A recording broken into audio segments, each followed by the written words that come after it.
Ever had one of those days at the office where things just disappear? You know, you leave your favorite pen on your desk, turn around and poof, it's gone. Or maybe you bring in a special snack, something you've been looking forward to all morning, only to find an empty wrapper in its place. Well, let me tell you about Bob. Bob was a simple guy. He worked his 9 to 5, filed his reports, and his one true joy during the workday was his lunch. Specifically, his wife's legendary sandwiches. We're talking artisanal bread, the perfect ratio of meat to cheese, a secret sauce. It was the stuff of legends. But for the past week, Bob's legendary lunch had been vanishing from the office fridge. No note, no apology, just an empty spot where his sandwich should have been. At first, he thought he was just being forgetful. Did I leave it at home? He'd wonder. But after the third day in a row of a growling stomach and a missing sandwich, Bob knew something was up. A lunch bandit was on the loose.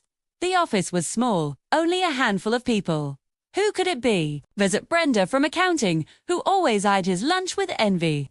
Or maybe it was Tim from marketing, who was on that weird only-eat-what-you-can forage from the office diet. Bob was frustrated. He felt disrespected. That sandwich wasn't just food. It was a little slice of home, a midday hug packed in wax paper. Losing it felt personal. He complained to his coworkers, but everyone just shrugged. Truff. Buddy, they'd say, while munching on their own, very much not stolen lunches. He even put a note on his lunch bag. Please do not eat. This belongs to Bob. The next day, the bag was still there, but the sandwich inside was gone. The thief was brazen, a true master of culinary crime. That night, Bob went home, defeated. He told his wife what had been happening. She listened, a thoughtful look on her face. Then, a mischievous glint appeared in her eye. Bob, she said, I think it's time we teach this phantom foodie a lesson. Tomorrow, you're getting a special sandwich. The next morning, Bob walked into the office with an extra spring in his step. In his lunch bag was a masterpiece of culinary revenge. It looked like his usual sandwich, same bread, same lettuce peeking out. But nestled within was a payload of the hottest ghost peppers known to man, finely diced and mixed into a special fiery mayonnaise. It was a sandwich forged in the heart of a volcano. He placed it in the fridge, a Trojan horse of bread and doom. He felt a little guilty, but mostly, he felt a thrilling sense of anticipation. He decided to take it one step further. He propped his phone up discreetly, aimed at the kitchen, and hit record. He had to see this through. The morning dragged on. Every time someone walked towards the kitchen, Bob's heart would race. Then, just before noon, it happened. His boss, Mr. Henderson, strolled into the kitchen. Mr. Henderson was a man who always seemed calm, cool, and collected.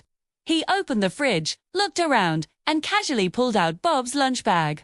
Bob watched, breathless, as his boss unwrapped the sandwich and took a huge, confident bite. For a second, nothing happened.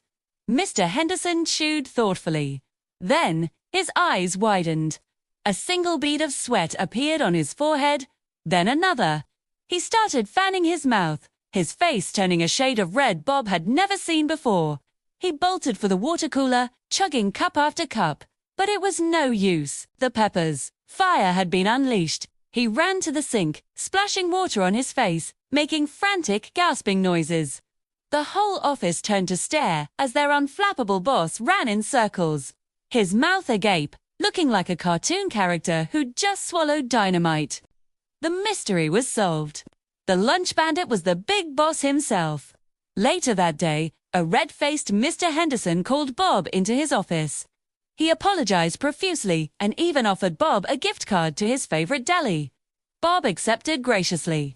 He didn't share the video, but from that day on, his lunch was never touched again, and sometimes, he'd catch his boss giving him a look of pure, unadulterated respect. It just goes to show, you never know what's inside someone else's sandwich, and sometimes, karma is a dish best served spicy. Thanks for watching our little story.